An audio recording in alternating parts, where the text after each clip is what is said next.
Assalamualaikum warahmatullahi wabarakatuh.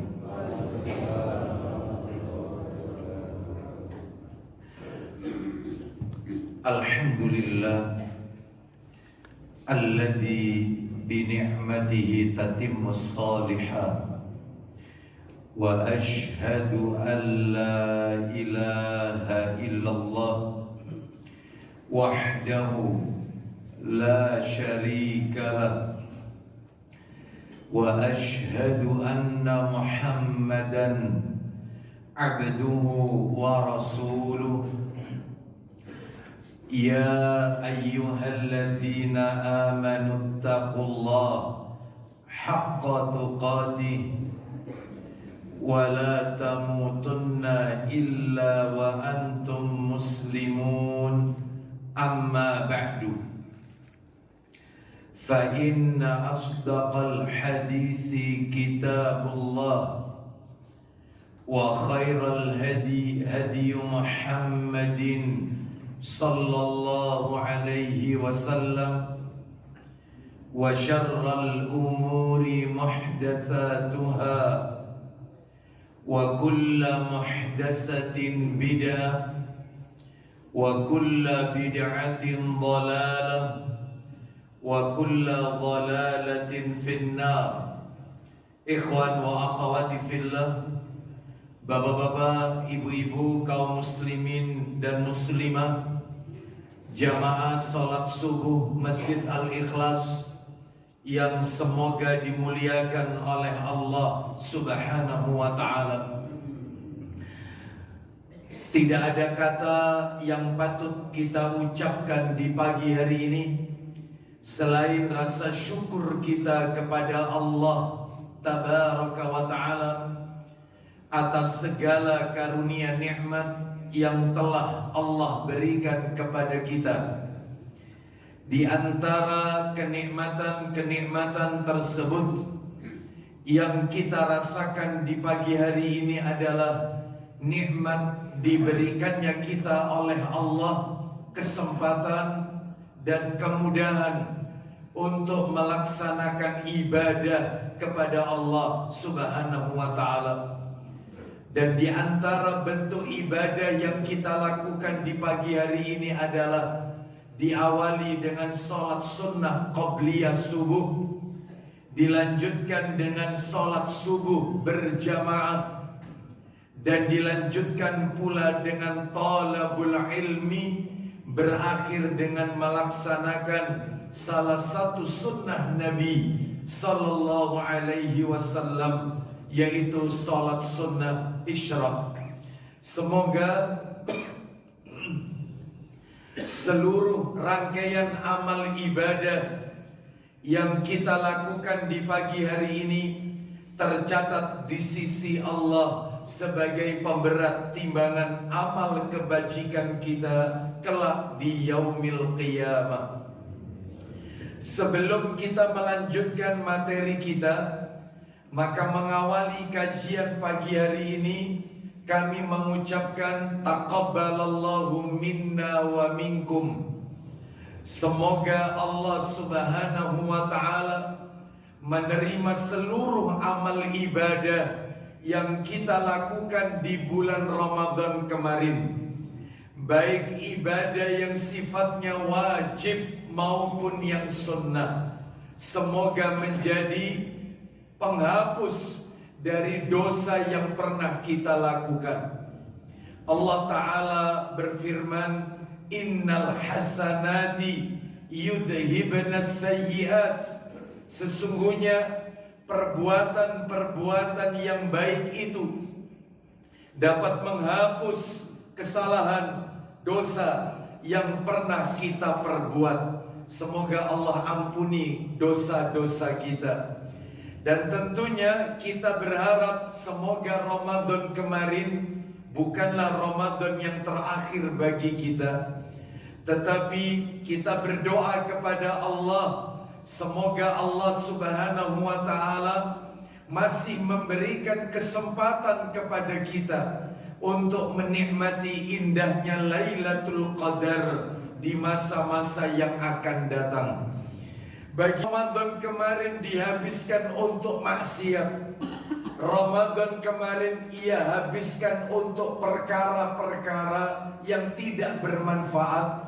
Semoga Allah masih memberikan kesempatan taubat kepada mereka. Sebab Nabi sallallahu alaihi wasallam bersabda, "Innallaha azza wa jalla la yaqbalu taubatal 'abdi ma lam yugharghir." Riwayat Ibnu Majah. Sesungguhnya Allah azza wa jalla pasti menerima taubat seorang hamba selama ruhnya belum sampai di kerongkongannya. Mudah-mudahan Allah subhanahu wa ta'ala selalu menerima, senantiasa menerima seluruh amal ibadah kita dan meridhoi amal ibadah kita. Bapak ibu kaum muslimin dan muslimah rahimani wa rahimakumullah. Kita lanjutkan materi kita seperti biasa, kajian kita di Masjid Al-Ikhlas.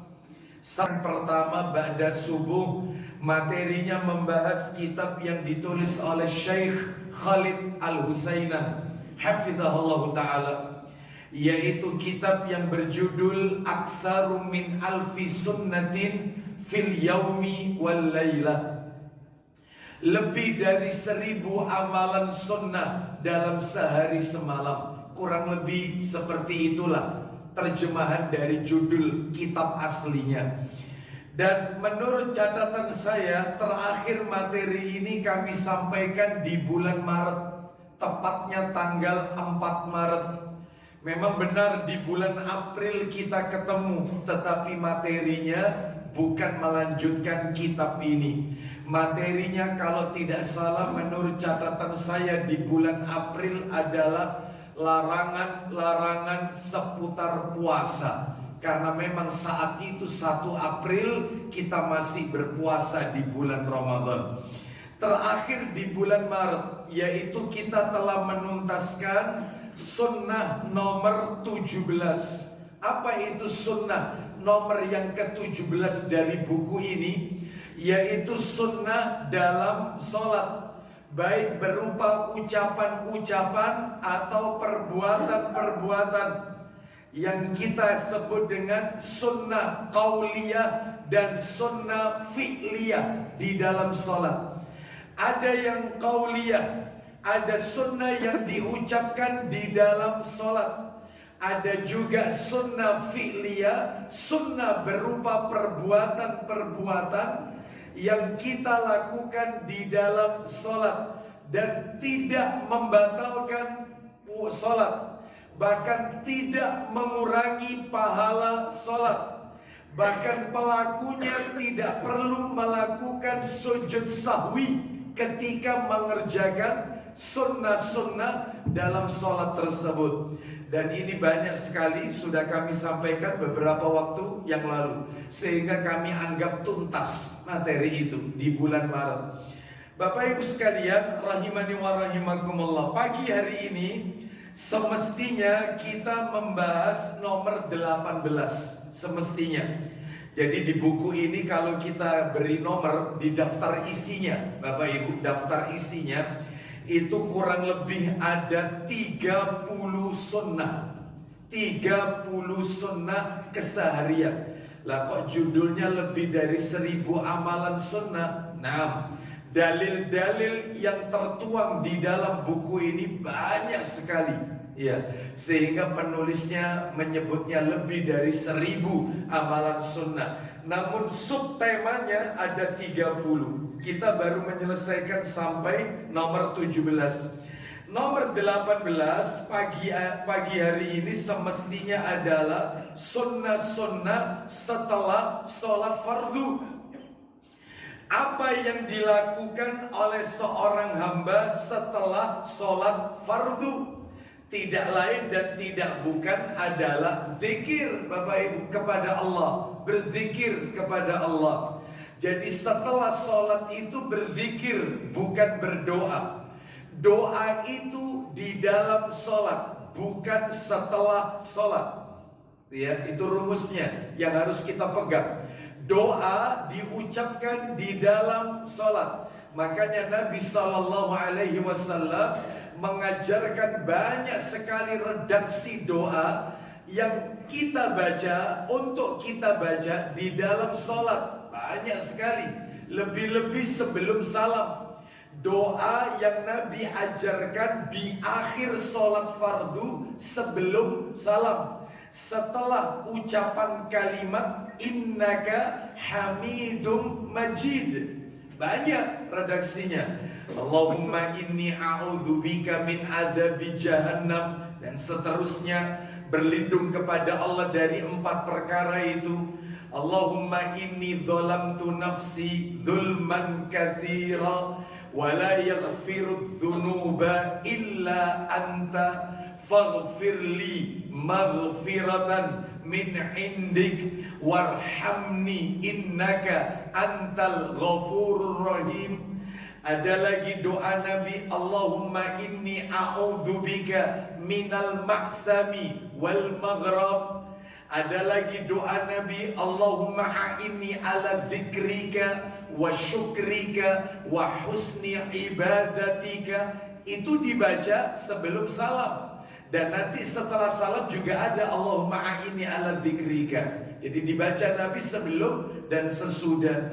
Ada lagi doa Nabi yang lain, banyak sekali redaksinya. Sehingga berdoa itu di dalam sholat, bukan setelah sholat. Setelah sholat itu berzikir.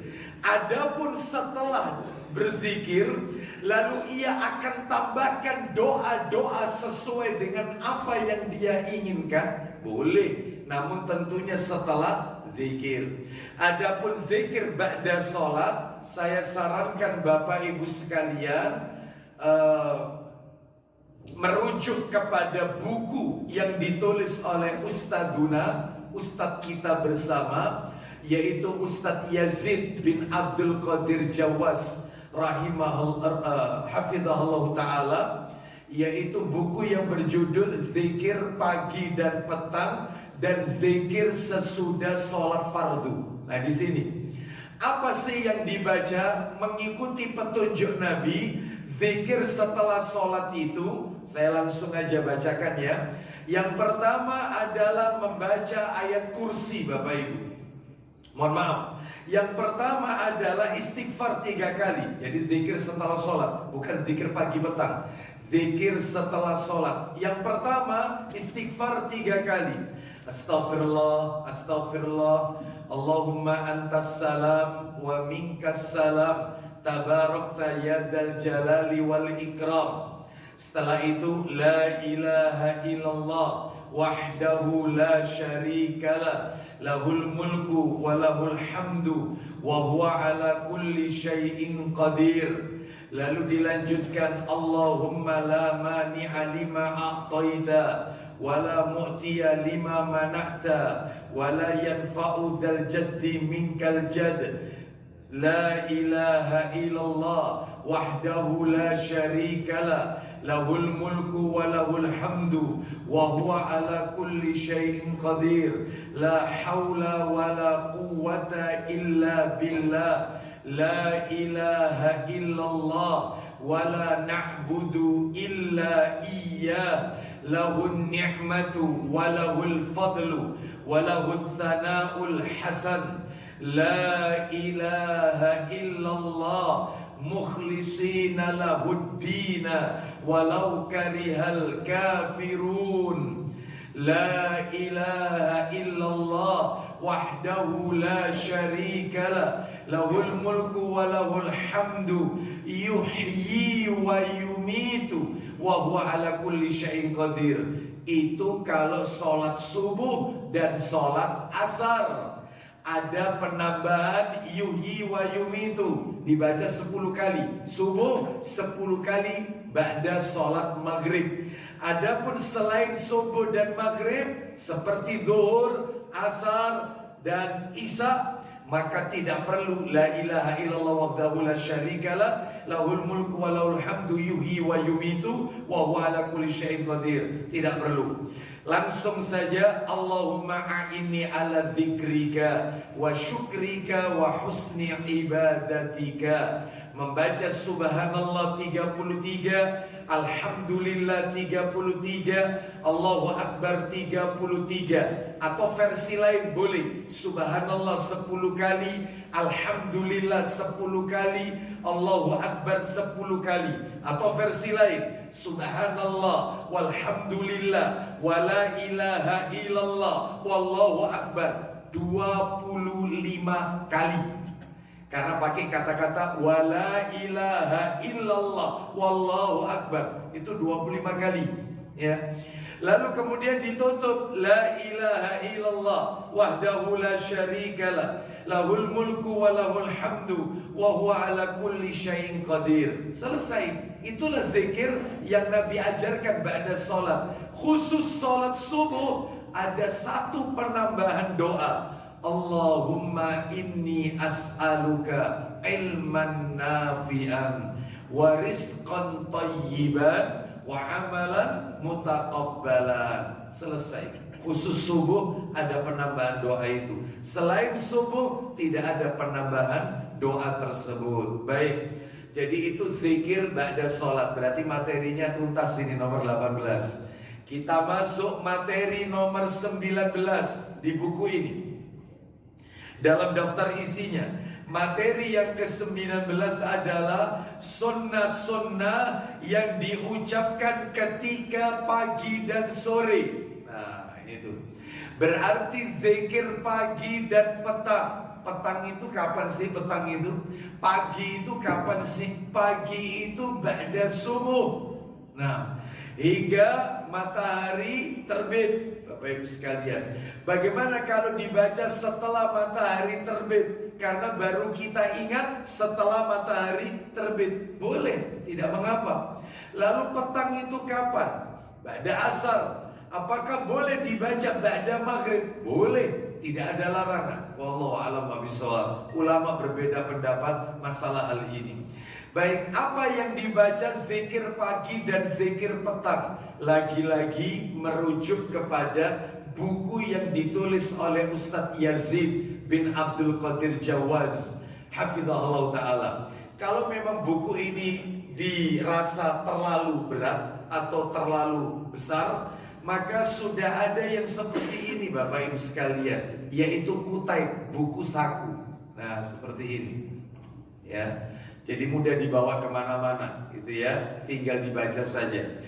Apa yang Nabi ajarkan zikir pagi petang? Pak, Bu, maaf, harus saya katakan, banyak beredar di masyarakat zikir pagi petang yang tidak bersumber dari dalil hadis Nabi yang sahih. Mohon maaf, ini harus kami sebutkan. Di antaranya adalah zikir pagi petang al-maksurat.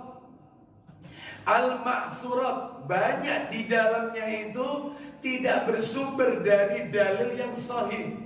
Penambahan-penambahan tidak bersumber dari riwayat yang sahih.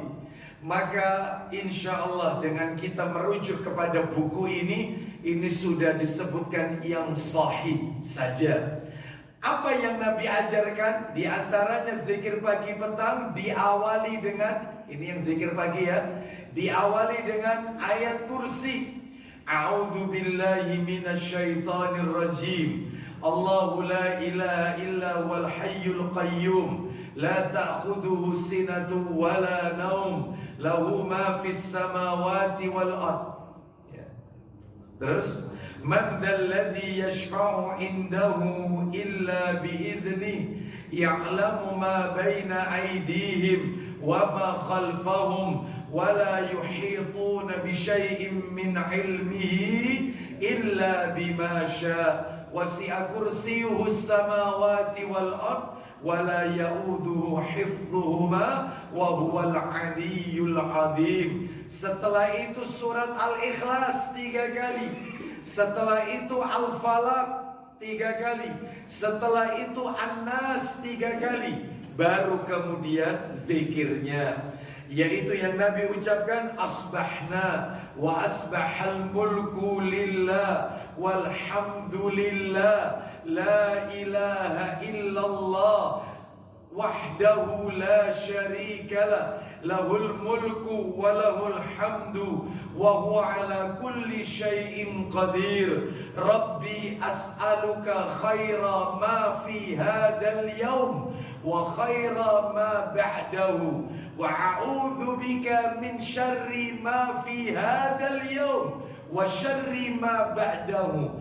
Rabbi a'udzu bika minal kasal wa su'il kibar. Rabbi a'udzu bika min adzabin finnar wa adzabin fil qabr.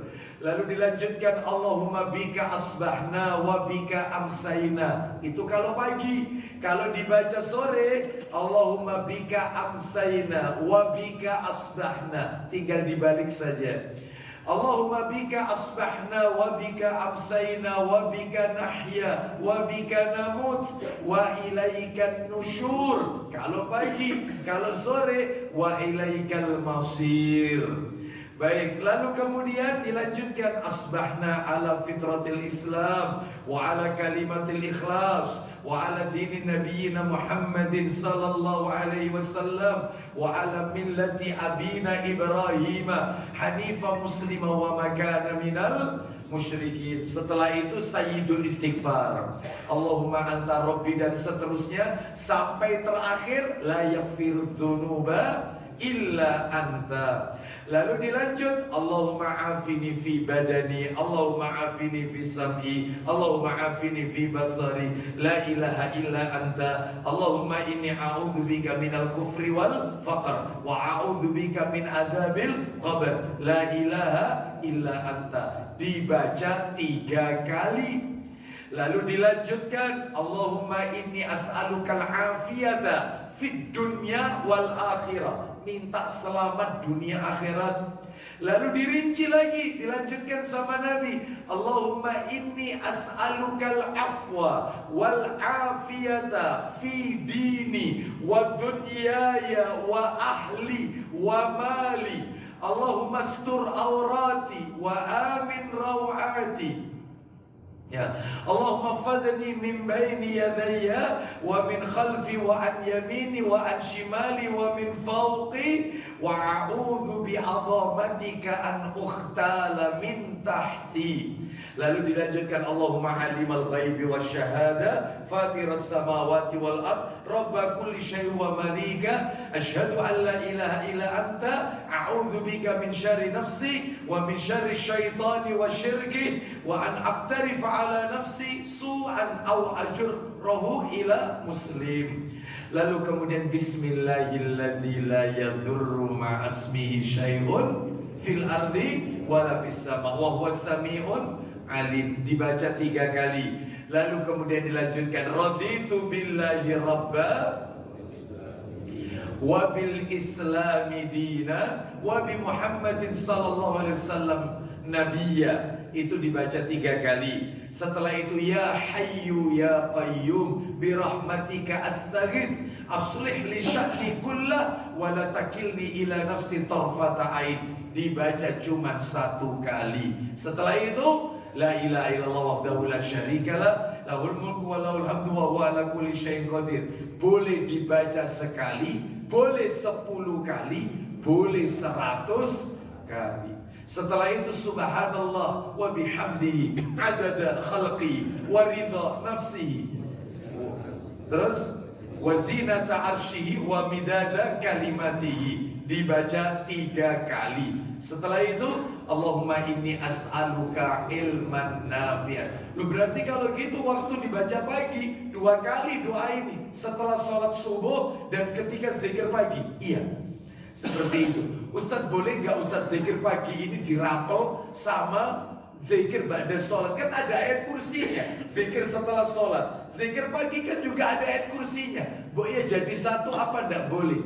Tidak, Bapak Ibu. Jadi dibedakan tersendiri, zikir ba'da sholat dan zikir pagi petang tersendiri, ya.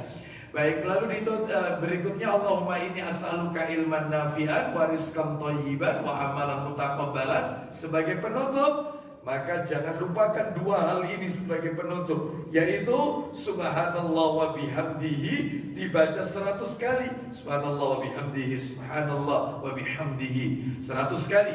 Dan terakhir astaghfirullah wa atubu ilaih dibaca 100 kali. Tuntas sudah zikir paginya. Zikir petangnya lebih pendek lagi Bapak Ibu sekalian, karena tidak perlu membaca astaghfirullah wa atubu ilaih 100 kali. Nah perlu, ya.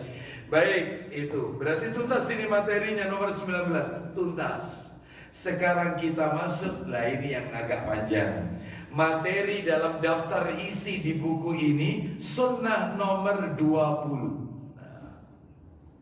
Apa itu sunnah nomor 20? Sunnah yang 20 dari daftar isi buku ini adalah sunnah-sunnah ketika bertemu dengan orang lain. Nah, kalau ketemu dengan orang saudara kita, apa yang harus kita lakukan? 5 hal, Bapak Ibu sekalian. Ingat-ingat ya. Ketika kita bertemu dengan saudara kita, ada 5 hal yang harus kita lakukan. 5 hal tersebut yang Nabi ajarkan ketika bertemu dengan orang lain, ya, insya Allah pagi hari ini agak panjang ini. Yang pertama adalah mengucapkan salam. Saya sebutkan dulu poin-poinnya satu persatu. Poin-poinnya. 1, mengucapkan salam.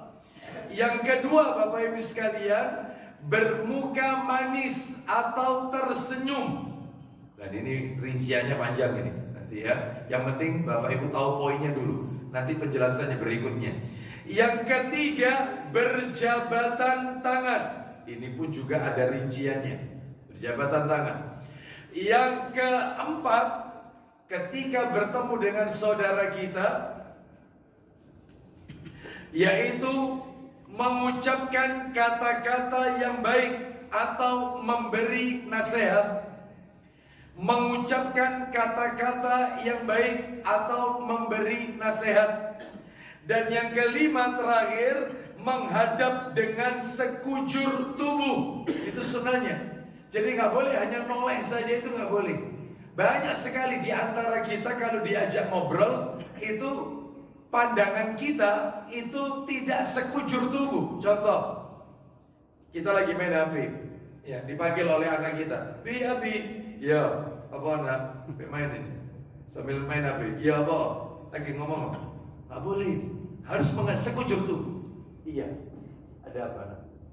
Termasuk istri kita memanggil, atau termasuk ya memanggil kita ya, atau kita sebagai suami manggil istri kita, ya. Misalnya kita panggil apa istri kita? Beb, beb. Ya, atau yang ya, atau beb. Ma, gitu ya. Ma, gitu ya. Ya, Pak, sambil masak. Ya, Pak. Nggak boleh. Harus menghadap. Ya, Pak. Jadi Nabi itu kalau bertemu dengan orang, beliau tidak pernah menoleh begini. Sekujur tubuhnya ikut. Itu yang dilakukan Nabi sallallahu alaihi wasallam. Kalau membelakangi sekujur tubuh, kalau menghadap sekujur tubuhnya. Seperti itu. Betapa banyak yaitu yang sering kali kita lakukan dalam kehidupan kita sehari-hari ketika diajak ngobrol tapi tidak sekujur tubuh kita, ya. Bahkan kita sambil menghadap ke tembok. Ya. Anak kita manggil, ya, apa? Ngomong. Nah, ini nggak boleh. Harus sekujur tubuh menghadap kepada anak tersebut yang memanggil kita. Baik, jadi ini ada dalilnya Bapak Ibu sekalian. Akan kita bahas nanti. Kita lewati satu persatu ya. Jadi ada 5 yang diajarkan oleh Nabi ketika bertemu dengan orang lain. Nomor 1 sekarang. Yang pertama, mengucapkan salam. Bapak Ibu sekalian, rahimani wa rahimakumullah. Mau tidak mau, diakui ataupun tidak, salah satu sunnah Nabi yang hampir punah adalah mengucapkan salam. Afsus salam, menyebarluaskan salam. Ini sunnah yang hampir punah. Ada sebagian di antara kaum muslimin yang mengucapkan salamnya itu hanya kepada orang yang dia kenal saja. Kalau tidak kenal, dia tidak ucapkan salam. Ada juga sebagian kaum muslimin yang mereka sudah mengganti ucapan salam dengan ucapan-ucapan lain. Selamat pagi Pak, good morning, good afternoon, ya, dan seterusnya. Bahkan yaitu ucapan-ucapan yang lain, selamat sore dan seterusnya. Mereka ingin mengganti apa yang telah Allah syariatkan. Allah Ta'ala menegur kita di dalam Al-Quran surat Al-Baqarah ayat 61. Atastabdiluna alladhi huwa adna billadhi huwa khair. Maukah kamu mengambil sesuatu yang lebih rendah sebagai pengganti yang lebih baik? Sudah ada salam yang penuh dengan berkah diganti dengan ucapan lain. Bahkan ada sebagian kaum muslimin yang menyertakan ucapan salam dengan ucapan salam agama lain. Assalamualaikum warahmatullahi wabarakatuh. Ya, salam budaya, salam kebajikan, Om Swastiastu, ya, dan seterusnya. Ya, namun budaya, ya, haram hukumnya. Ya, haram hukumnya. Karena dia telah mencampur adukkan antara yang hak dengan yang batil. Ini salam Nusantara ini.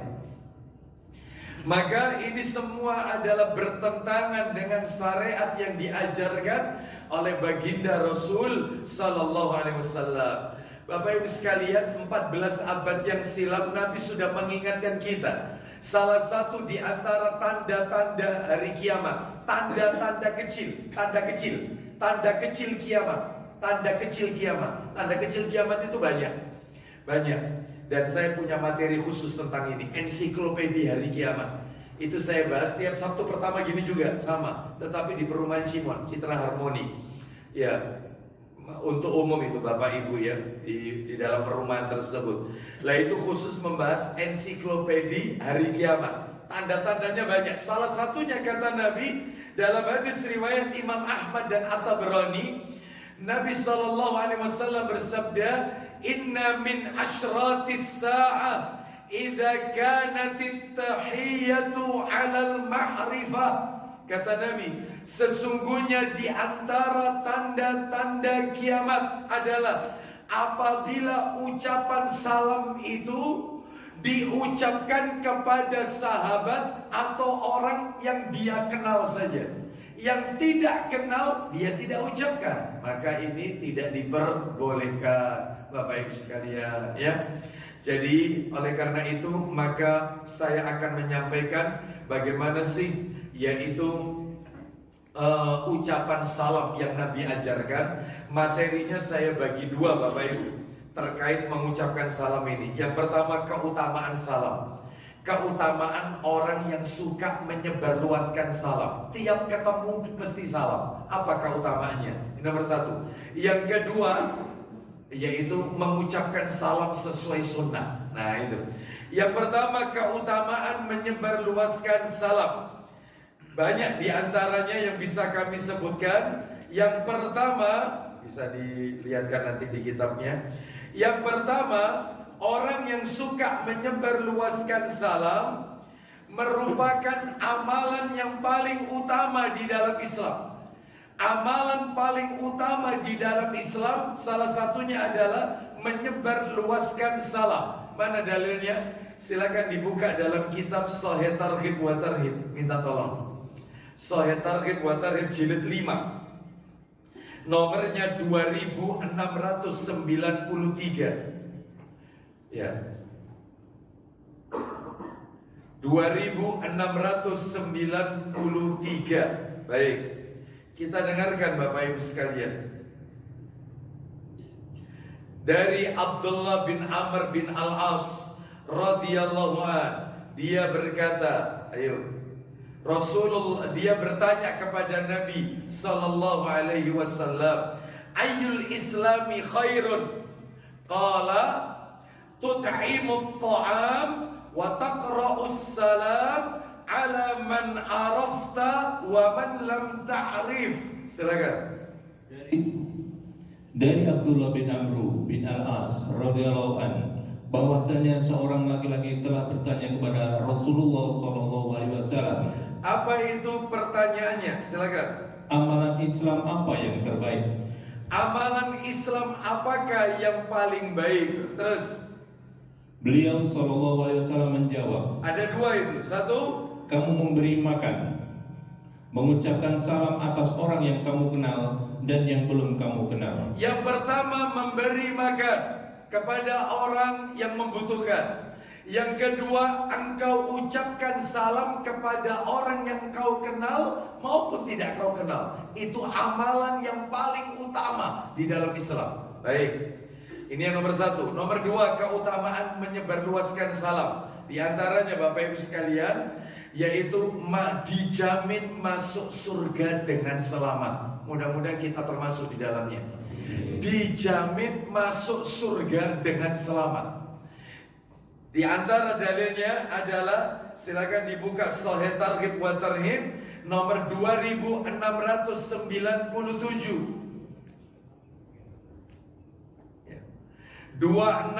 2697. Silakan dibaca dari Abu Yusuf Abdullah bin Salam. Silakan. Dari Abu Yusuf Abdullah bin Salam radhiyallahu anhu, dia berkata, Ya, aku telah mendengar Rasulullah SAW bersabda, ya ayyuhan nas, afshus salam wa at'imut ta'am wa sallu bil laili wan nasu niyamun tadkhulul jannata bisalamin. Silakan. wahai sekalian manusia, Ya. sebarkanlah salam. Yang pertama, kita diperintahkan menyebar luaskan salam. Yang kedua, Berilah makan orang miskin. tuh beri makan lagi kan, berikan makan orang miskin. Nomor tiga, Dan sholatlah di malam hari ketika manusia tidur. tahajud. Berarti ada tiga amalan. Yang pertama, menyebar luaskan salam. Yang kedua, memberi makan orang yang membutuhkan. Yang ketiga, sholat tahajud di saat manusia terlelap dengan tidurnya. Maka kata Nabi, Niscaya kalian akan masuk surga dengan selamat. mudah-mudahan kita termasuk di dalamnya. Masuk surga dengan selamat. Baik, Bapak Ibu sekalian, terakhir keutamaan. Sebenarnya banyak keutamaannya. Saya sebutkan beberapa saja. Mudah-mudahan mewakili. Di antara keutamaan menyebarluaskan salam adalah orang yang menyebarluaskan salam itu memiliki pahala yang paling banyak. Pahalanya banyak. Banyak pahalanya. Mana dalilnya? Coba dibuka Sahih Targhib wa Tarhib nomor 2710 2710 dari sahabat Imran bin Husain radhiyallahu an. Dia berkata, ayo.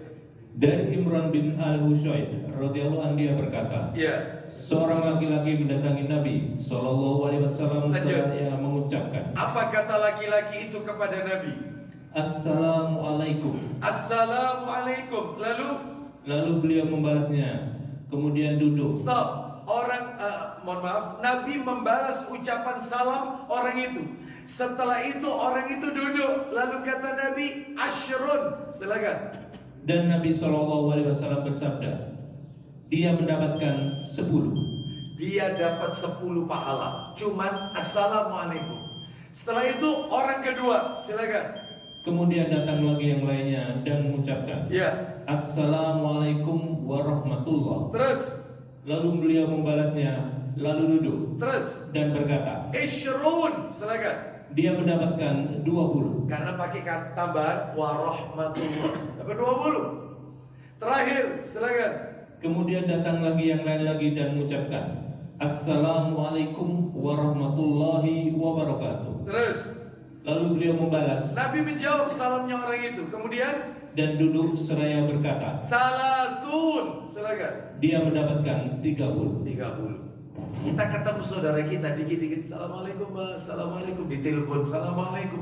Pahala itu sadar tidak sadar banyak pahalanya Bapak Ibu.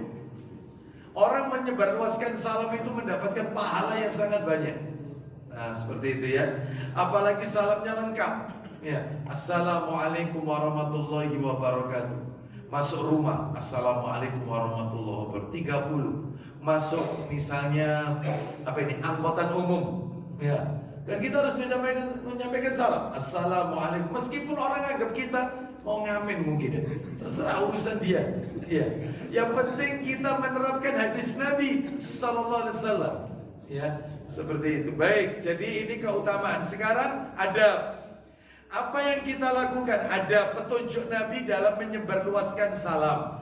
Yang pertama, Bapak Ibu, jadilah orang yang pertama kali menyampaikan salam. Jangan kita dapat salam, kalau bisa kita pertama kali menyampaikan salam. Kenapa? Kita dengarkan dalilnya. Ayo dibuka Sahih Targhib wa Tarhib 2703 2703 dari Abu Umamah radhiyallahu anhu, dia berkata, Rasulullah sallallahu alaihi wasallam bersabda, "Inna awlan nasi billahi man bada'ahum bis salam." Silakan. Dari Abu Umamah radhiyallahu anhu, dia berkata, Ya. Rasulullah sallallahu alaihi wasallam telah bersabda. Apa isi sabdanya? Sesungguhnya orang yang paling pantas mendapat rahmat Allah, Ya. adalah orang yang memulai mereka dengan salam. Orang yang paling pantas mendapatkan rahmatnya Allah, lebih utama di sisi Allah, orang yang memulai mengucapkan salam. Itu paling pantas dapat rahmat dari Allah, mulia di sisi Allah. Yang kedua sekarang, etikanya ini ya, disunahkan menjawab salam dengan jawaban yang lebih baik. Jadi kalau kita dapat salam, Assalamualaikum, maka jangan dijawab dengan impas, Waalaikumsalam, jangan. Tetapi tambahkan, Waalaikumsalam warahmatullah. Ya, sebab ada beredar di masyarakat kita seakan-akan keren kedengarannya, padahal nggak keren sama sekali, justru salah. Kita ucapkan salam, Assalamualaikum, jawabannya malah gini, Waalaikumsalam warahmat. Ada nggak? Kayaknya keren. Ya, padahal salah. Memangnya yang kalian inginkan rahmatnya siapa? Ya rahmatnya Allah. Kenapa Anda susah menyebut nama Allah? Warahmatullah, Allahnya sebut. Jangan seakan-akan Waalaikumsalam warahmat. Itu ya, nggak sebutkan warahmatullah, tullahnya itu sebutkan. Sebab dia sebutnya itu Waalaikumsalam warahmat. Itu rahmatnya siapa? Iya, rahmatnya Allah. Sebutkan nama Allah. Waalaikumsalam warahmatullah. Nah itu banyak nggak di masyarakat yang kayak begini? Nah itu ya. Maka dalilnya di mana? Menjawab itu dengan yang lebih baik. Kalau kita dapat salam, Assalamualaikum warahmatullah, kita jawab Waalaikumsalam warahmatullahi wabarakatuh. Mana dalilnya? An-Nisa ayat 86. An-Nisa ayat 86. Allah berfirman, saya bacakan, apabila kamu dihormati dengan suatu salam penghormatan, maka balaslah penghormatan itu dengan yang lebih baik.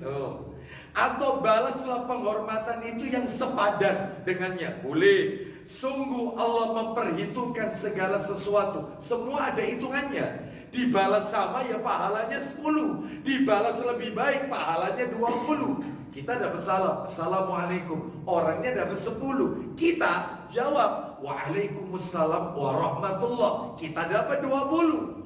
Orang itu menjawab, berkata Assalamualaikum warahmatullah, dia dapat 20. Kita jawab yang lebih baik, Waalaikumsalam warahmatullahi wabarakatuh, kita dapat 30. Lah kalau orang itu menyampaikan sempurna Assalamualaikum warahmatullahi wabarakatuh, maka saya nukil dari perkataan Ibnu Daqiq Al-Id, menukil perkataan Abdul Walid bin Rushd, diambil faedah An-Nisa ayat 86 tadi. Kata Ibnu Hajar Al-Asqalani rahimahullah, diperbolehkan menambahkan kalimat wa maghfiratuh. Boleh. Assalamualaikum warahmatullahi wabarakatuh. Kan lengkap, dapat 30 ini yang nyampaikan. Kita supaya dapat tambahan, boleh menjawab Waalaikumsalam warahmatullahi wabarakatuh wa maghfiratuh. Semoga Allah memberikan kalian rahmat, barokah dan ampunan. lengkap. Boleh diambil faedah An-Nisa ayat 86. Wa maghfiratu. Wallahu a'lam. Nomor 3 sekarang. Dibencinya yang nomor 3, anjuran mengucapkan salam 3 kali. Salam dianjurkan mengucapkannya 3 kali. Itu kalau dirasa tidak didengar ucapan salamnya. Tetapi kalau kita merasa salam kita sudah sampai ke mereka, maka kita tidak perlu mengulanginya kembali. Nabi mengucapkan salam 3 kali, khawatir mereka para sahabat itu tidak mendengar. Apalagi sekarang sudah ada mic, ada pengeras suara, maka sebenarnya nggak perlu diulang 3 kali. Ya, sebab banyak kalau saya lihat penceramah-penceramah itu sengaja mereka mengulangnya itu dalam rangka apa? Bukan dalam rangka mengikuti sunnah Nabi. Ya, padahal sebenarnya ucapan salamnya itu terdengar jelas. Ya, Assalamualaikum warahmatullahi wabarakatuh. Kula ulangi kembali ya. Assalamualaikum. Sepeda maning ya. Assalamualaikum. Enggak lah, ada mic kok, denger kok. Perkara mereka tidak menjawab, dosanya mereka. Salam wajib dijawab. Seperti itu ya. Sebab ada sebagian di antara kaum muslimin kalau bukan kelompoknya nggak mau jawab salam ya. Itu ya, salafinya beda ya, itu beda manhaj ya. Ketemu, assalamualaikum, diam. Kita ditakdir, diam, nggak mau jawab salam. Apa-apa, urusan dia sama Allah. Muslim wajib kita jawab salamnya. Seperti itu. Ada nggak yang model kayak begini? Ada, ya. Seperti itu. Hati-hati ya. Ini wajib, menjawab salam itu wajib. Ya. Kita lanjutkan yang berikutnya, yang keempat. Adab yang keempat, mengeraskan suara ketika mengucapkan dan menjawab. Jadi kalau mengucapkan, menjawab itu keras, Bapak Ibu. Sunnahnya keras. Assalam, meskipun itu di mall. Ya. Kadang-kadang saya melihat kaum muslimin ketemu saudaranya di mall, saya perhatikan, Pak, Assalamualaikum. Belah, enggak. Ya, ketemu di eskalator, sampaikan dengan keras, Assalamualaikum warahmatullahi wabarakatuh. Seperti itu. Ini syiar Islam, salam ini. Syiar Islam. Nama Allah As-Salam ada di situ. Dan di situ mengandung unsur doa barokah, rahmat dan barokah. Makanya disebutkan dalam kitab Adabul Mufrad, yaitu sahabat Sabit bin Ubaid radhiyallahu anhu, dia berkata, aku pernah mendatangi sebuah majelis, di situ ada Ibnu Umar radhiyallahu anhu. Kemudian dia berkata kepadaku, apa kata Ibnu Umar? Idza sallamta fa asmi fa innaha tahiyyatun min indillah mubarakatun thayyibatun. Apabila engkau mengucapkan salam, maka perdengarkanlah keras, karena salam merupakan penghormatan dari Allah yang penuh barokah dan penuh dengan kebaikan. Itu ya, keras sunnahnya. Yang nomor 5, kita ucapkan salam orang yang kita kenal maupun tidak kenal, selama kita tahu dia muslim. Atau misalnya di telepon kita nggak tahu, ternyata yang menerima telepon itu adalah non muslim, orang kafir, nggak apa-apa, kita nggak berdosa karena kita tidak tahu. Ya, seperti itu. Jadi ucapkan kepada orang yang kita kenal maupun yang tidak kita kenal. Tadi sudah saya bacakan ya dalilnya, tanda-tanda kiamat tadi itu. Sekarang yang nomor 6, disunahkan orang yang berkendara menyampaikan salam kepada orang yang jalan. Jadi kalau kita bagi kendaraan, nyampaikan salam kepada orang yang jalan. Orang yang berjalan kaki menyampaikan salam kepada orang yang duduk. Sunnahnya begitu. Orang yang jumlahnya sedikit menyampaikan salam kepada orang yang jumlahnya banyak. Seperti itu. Mana dalilnya? Dalilnya adalah hadis riwayat Muslim. Nah, ya, nomor hadisnya 2021. Ya, atau nomor asli 2160. Saya bacakan aja. 2160 nomor asli. Dari Abu Hurairah radhiyallahu anhu, dia berkata, Nabi sallallahu alaihi wasallam bersabda, yusallimur rakibu 'alal mashi wal mashi 'alal qa'idi wal qalilu 'alal katsiri. Ya. Hendaklah orang yang berkendara memberi salam kepada orang yang jalan. Orang yang jalan memberi salam kepada orang yang duduk. Orang yang sedikit memberi salam kepada orang yang banyak. Anak muda memberi salam kepada yang tua. Itu etikanya demikian. Nah ini tidak. Jalan itu bukan assalamualaikum. Klaksonnya kacanya ditutup lagi. Ya, seperti itu. Ya. Baik, jadi berapa banyak saya itu seringkali ditegur oleh satpam perumahan. Iya. Itu ditegur saya. Assalamualaikum, waalaikumsalam warahmatullah. Panjenengan Pak Ustadznya gitu. Iya, saya yang memberikan kajian. Ditanglet Pak Ustadz. Iya, silakan Bapak, apa yang mau ditanyakan? Kalau apa benar? Kalau bukan kelompoknya itu nyampaikan salam terus salamnya itu tidak dijawab, enggak. Saya itu kalau nyampaikan salam ke jamaah panjenengan itu assalamualaikum tidak dijawab. Mungkin karena saya tidak jenggoten mungkin Pak Ustadz itu. Tidak salah, Anda yang benar. Iya, mestinya dijawab, mestinya. Apa mungkin celana saya karena tidak cingkrang Pak Ustadz ya? Enggak. Ya. Tidak ada dalilnya kecuali jika kamu cingkrang, nggak ada. Kecuali jika kamu tidak berjenggot, nggak ada.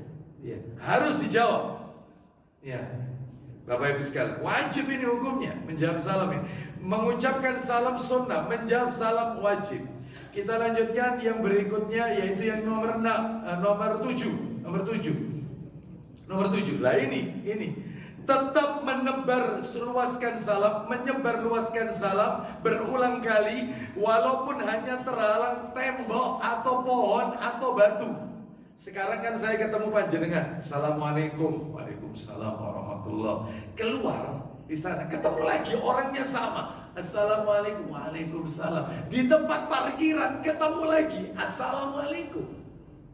Meskipun terhalang tembok, pohon atau batu, ketemu orang yang sama, tetap salam. Itu sunnahnya. Berarti terus setia. Meskipun saya dirasani orang balik salam. PKI semua muliaan dikasih assalamualaikum sampai disebut Pak assalamualaikum. Gak apa-apa, gak usah takut. Memang ikuti sunnah itu seperti menggenggam bara api. Wake sing ngilokno sing ngrasani wake. Banyak harus tahan memang. Ya itulah panas tapi harus dipegang memang. Ya diomongin orang, dicibir, balik assalamualaikum. Sampai disebut, ini lho Pak assalamualaikum. Apa-apa, panas, telinga panas kan? Apa-apa. Tapi harus tetap istiqomah. Itulah berpegang dengan sunnah Nabi di zaman fitnah. Ya, di mana sunnah Nabi sudah mulai ditinggalkan. Baik, kita lanjutkan Bapak Ibu. Mana dalilnya? Coba minta tolong Abu Dawud yang sudah di-download aja. Abu Dawud nomor 5200. Abu Dawud nomor 5200. Kita dengarkan ini. Abu Dawud nomor 5200. Ayo silakan dibaca. Ya, silakan langsung aja, silakan. Dari Abu Hurairah radhiyallahu anhu ia berkata, ya, jika salah seorang dari kalian bertemu dengan saudaranya, terus, maka hendaklah ia mengucapkan salam. Terus, bila mana kemudian keduanya terhalang oleh pohon atau tembok atau bebatuan, lalu bertemu kembali, maka hendaklah ia mengucapkan salam lagi kepadanya. Seperti itu, salam lagi. Ya, itu yang benar. Lalu berikutnya yang nomor 8. Diperbolehkan laki-laki menyampaikan salam kepada wanita yang bukan mahram, asalkan aman dari fitnah. Dalilnya, ayo Abu Dawud nomor 5204. Jadi dari Asma binti Yazid radhiyallahu anha, dia berkata, marra alaina an-nabiy sallallahu alaihi wasallam fi niswatin fasallama alaina. Silakan. Dari Syahr bin Husayn berkata, Asma binti Yazid mengabarkan kepadanya, Ya. Nabi SAW melewati kami, yaitu kaum wanita, Kumpulan kaum wanita. Terus lalu mengucapkan salam kepada kami. yang sedikit mengucapkan salam kepada yang banyak. Nabi seorang diri, wanitanya banyak. Boleh seperti ini. Assalamualaikum. Seperti itu. Adapun wanitanya menjawab Waalaikumsalam dan tidak mengeraskan ucapan salam karena suara wanita bisa menimbulkan fitnah. Itu yang tidak boleh itu kalau laki-lakinya seorang diri, wanitanya seorang diri. Jangan hindari, jangan. Karena apa? Karena dia tidak ada temannya atau tidak ada mahram yang bersama wanita itu. Jangan. Ya, seperti itu. Baik, ini yang nomor 8. Yang nomor 9, disunnahkan berkirim salam. Kirim salam itu sunnah. Boleh kirim salam. Dan orang yang menjawab salam itu ada etikanya, Bapak Ibu. Jadi misalnya nih, saya menyampaikan kepada antum, Pak, kirim salam ya sama putranya. Kirim salam sama putranya. Berarti laki-laki kan? Maka putra panjenengan nanti kan Anda sampaikan, tadi Abu Aslam kirim salam nak sama kamu. Maka putranya menjawab, alaika salam, alaika dulu. Bapaknya dulu, orang yang ngirim dulu didoakan. Alaika salam wa alaihi salam. Untuk Abu Aslamnya pakai hi. Dhamir untuk laki-laki hi. Contoh. Ada wanita bilang sama saya, Pak Abu Aslam, nanti kalau pulang ke rumah, kirim salam sama istrinya. Baik. Dua-duanya. Anda tanya saya jawab. Ya, Anda tanya saya jawab. Dua-duanya bisa. Kirim salam. Baik.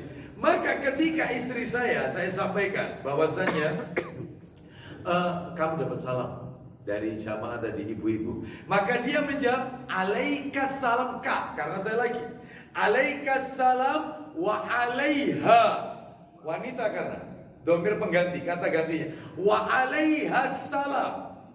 Nah, itu. Kalau misalnya saya berkirim salam yaitu kepada ibu-ibu. Ya misalnya, Bu, salam ya untuk suaminya. Salam untuk suaminya. Baik, maka ketika disampaikan ke suaminya, Pak, dapat salam dari Abu Aslam. Maka suami ini menjawab, alaikis salam ki, bukan ka. Karena yang nyampaikan perempuan. Alaikis salam wa alai. Lagi saya. Wa alaihi atau ha? Wah, kok hazis. Wa alaihi salam. Berarti harus hafal kata ganti. Itu yang benar. Orangnya yang nyampaikan, perantaranya kita ucapkan salam, yang berkirim salam kita doakan juga. Dirimu dan mereka, apa itu dia? Dirimu dan dia. Nya. Ya. Baik. Kita lanjutkan. Jadi disunahkan berkirim salam. Kita lanjut yang ke-10. Disunahkan memberi salam kepada anak kecil. Sunnah ngasih salam ke anak kecil ini. Dalilnya adalah hadis riwayat Muslim dari Anas bin Malik radhiyallahu anhu, dia berkata, anna Rasulullah sallallahu alaihi wasallam marra ala ghilmanin fasallama alaihim. Rasulullah sallallahu alaihi wasallam bertemu dengan beberapa orang anak kecil lalu memberi salam kepada mereka dan ucapkan salam yang fasih. Gak usah ikut bahasa mereka, yaitu latah, gak usah. Memang anak kecil kadang, ya anak kecil tidak fasih. Maka jangan ikut-ikutan tidak fasih. Sebab banyak orang tua atau orang zaman sekarang nyampaikan salam ke anak kecil, Assalamualaikum. Assalamualaikum. Sampaikan yang fasih, Assalamualaikum. Meskipun jawabannya mereka itu salam.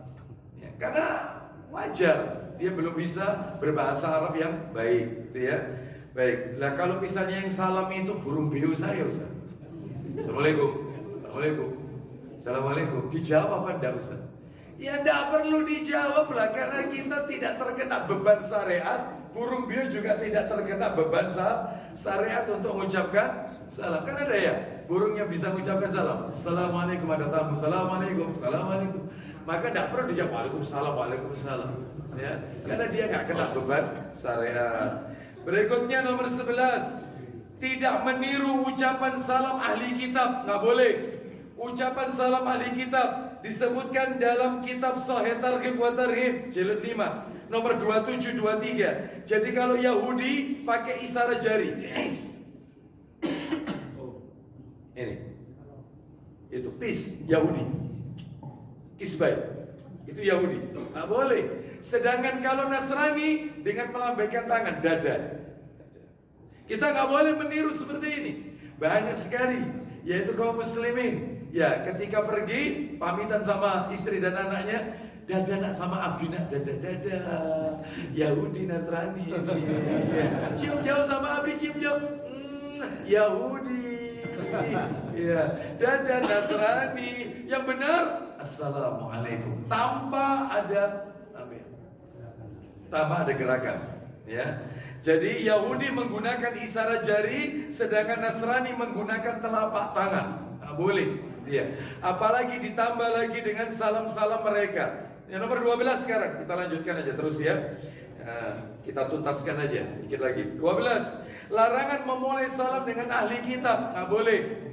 Ya. La tabda'ul yahuda wan nasara bis salam. Janganlah kamu mendahului mengucapkan salam kepada orang-orang Yahudi dan orang-orang Nasrani. Ini ada di Sahih Targhib wa Tarhib nomor 2725. 2725. Nggak boleh. Apalagi ucapan salamnya banyak sekarang ini, ya. Misalnya digandeng-gandeng seperti Assalamualaikum warahmatullahi wabarakatuh. Om Swastiastu. Namo Buddhaya. Salam kebajikan. Banyak yang kayak gini. Salam Nusantara. Bapak Ibu mohon maaf, haram hukumnya. Waliyadzubillah min hadzal kalam. Tidak boleh. Kenapa? Karena salam-salam mereka ada unsur pengagungan terhadap agama dan Tuhan mereka. Contoh, Om Swastiastu itu Bapak Ibu artinya semoga selamat dalam lindungan Ida Sang Hyang Widi Wasa. Loh, bayangkan ini. Lontor akidah kita. Terus Namo Buddhaya, salamnya orang Buddha. Kalau tadi Om Swastiastu salamnya orang Hindu. Namo Buddhaya, terpujilah semua Buddha. Lontor, naudzubillah min dzalik. Hati-hati ini. Ya, ada lagi ucapan salam agama Kristen, salam keselamatan. Seperti itu. Lontor, hati-hati ya. Maka dari itu kita ambil yang terbaik saja, ya, yang terbaik saja. Kalau mereka mengatakan toleransi, kita ini harus toleransi. Boleh toleransi, jangan kebablasan. Toleransi jangan kebablasan, ya. Ada batasan. Lakum dinukum waliyadin. Bapak Ibu kalau pengen tahu, ada sebuah kisah ini Bapak Ibu sekalian. Saya cukupkan sampai nomor 12 ini aja ya. Saya sebutkan ini, yaitu di dalam hadis, dalam kitab atau riwayat dalam tafsir Al-Qurtubi.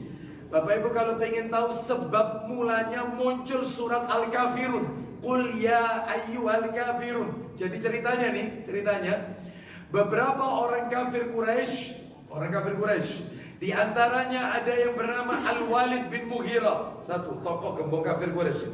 Al-Walid bin Mughirah, terus Al-As bin Wa'il, terus Al-Aswad, ya, Ibnul Muttalib. Yang nomor 4 Umayyah bin Khalaf. Jadi ada 4 tokoh kafir Quraisy. 4 tokoh kafir Quraisy menemui Nabi SAW, menawarkan toleransi tapi kebablasan. Apa kata mereka? Perhatikan. Mereka berkata, wahai Muhammad, daripada kita ini perang terus, darah tertumpah, banyak wanita jadi janda, anak-anak jadi yatim. Gimana? Enaknya gini aja, ya, supaya kita ini tidak terus-terusan perang terus ya. Gimana kalau begini aja? Ya, kita bertoleransi dalam segala permasalahan agama kita. Jadi caranya kami akan menyembah Tuhan yang kamu sembah. Ya wis, kami akan menyembah Tuhan yang kamu sembah. Dan kamu juga harus menyembah Tuhan yang aku sembah. Wis ngono enak, dadi gak perang-perangan wis. Nah, ini. Iya. Kami menyembah sudah. Yang kamu sembah siapa? Allah. Baik, kami akan menyembah Allah. Tapi kamu juga harus menyembah apa yang aku sembah. Terus kamu juga, kata mereka, saya akan melakukan ajaran yang kau bawa. Kau mengajarkan apa kami lakukan. Tapi ajaran kami, kamu juga harus lakukan. Seperti itu. Gimana? Supaya kita tidak perang terus dan seterusnya, nggak ribut terus di medan peperangan. Maka kemudian Nabi terdiam, turunlah firman Allah, yaitu surat Al-Kafirun, surat nomor 109 ayat 1 sampai ayat 6, menolak keras toleransi kebablasan tersebut. Dan ditutup ayat itu, lakum dinukum waliyadin, agama kalian agamaku, agamaku. Seperti itu. Mana yang lebih toleransi? Beranikah mereka yang ada di luar sana mengatakan bahwasanya orang kafir lebih bertoleransi daripada Nabi Muhammad? Beranikah mereka mengatakan Nabi Muhammad itu intoleran? Beranikah? Kalau mereka mengatakan Rasulullah itu intoleran, maka batal syahadatnya sudah. Batal syahadatnya. Rasul orang paling toleransi. Maka jangan kemudian kebablasan, ya. Kemudian ikut-ikutan agama mereka, ya, seperti itu, buka bersama di gereja. Ya. Seperti itu. Nanti kemudian apalagi di tempat peribadatan mereka. Jadi ini ada batasannya, Bapak Ibu sekalian. Bahkan ucapan-ucapan salam pun juga diajarkan oleh Nabi sallallahu alaihi wasallam. Ustaz, kalau misalnya kita mulai mengucapkan salam kepada mereka, tapi bukan assalamualaikum, tapi salam-salam umum, selamat pagi, boleh.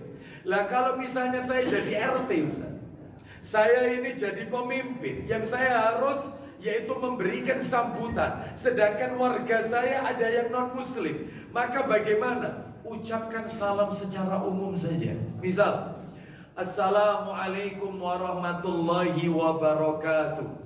Dan saya sampaikan selamat siang kepada kita semuanya, kepada yang kepada yang hadir. Itu aja. Selamat sore, selamat petang, selamat malam. Umum, apa-apa. Gak ada efek itu. Tidak ada unsur pengagungan terhadap agama Tuhan mereka. Paham ya? Sampai di sini. Wallahu a'lam bishawab. Demikian yang bisa kami sampaikan. Semoga sedikit menjadi tambahan ilmu yang bermanfaat. Berarti sampai poin nomor berapa tadi? 12, ya. Mungkin di antara Bapak Ibu sekalian ada mungkin dalam hati bertanya, kalau misalnya di WA orang nulis WA itu bismillah atau assalamualaikum, maka jawabannya menulis surat itu identik dengan email itu identik surat. Sedangkan kalau WA itu identik percakapan. Rumusnya, kalau surat diawali bismillah, kalau percakapan diawali dengan assalamualaikum. WA kan percakapan, piye kabare, alhamdulillah. Tidak percakapan. Maka kita memulainya assalamualaikum. WA seperti itu. Ustadz kedawat, sekarang ada stiker assalamualaikum. Set. Bisa enggak? Ada stiker nggak assalamualaikum? Dijawab dengan stiker waalaikumsalam. Selesai. Atau Anda nggak jawab tapi jawab sendiri, waalaikumsalam warahmatullah, meskipun tidak tertulis. Tapi kalau nulis surat, bismillah, bukan assalamualaikum. Nulis surat termasuk email. Dan jangan disingkat assalamualaikum werbeb WR.WB. Nggak usah, jangan. Iya, iya. Askum. Ada lagi bukan askum, pakai disingkat 4LL apa ya. Ada kan dimodif ya, seperti itu. Maka cukup ditulis assalamualaikum, selesai. Kalau nggak mau panjang warahmatullahi wabarakatuh. Jangan disingkat WRWB. Ya, wallahu a'lam bishawab. Kita tutup dengan kafaratul majelis karena waktunya. Wassallallahu ala nabiyyina wa ala alihi washabihi wasallam. Subhanakallahumma wa bihamdika asyhadu an la ilaha illa anta astaghfiruka wa atubu ilaik. Wa akhiru da'wana alhamdulillahi rabbil alamin. Assalamualaikum warahmatullahi wabarakatuh.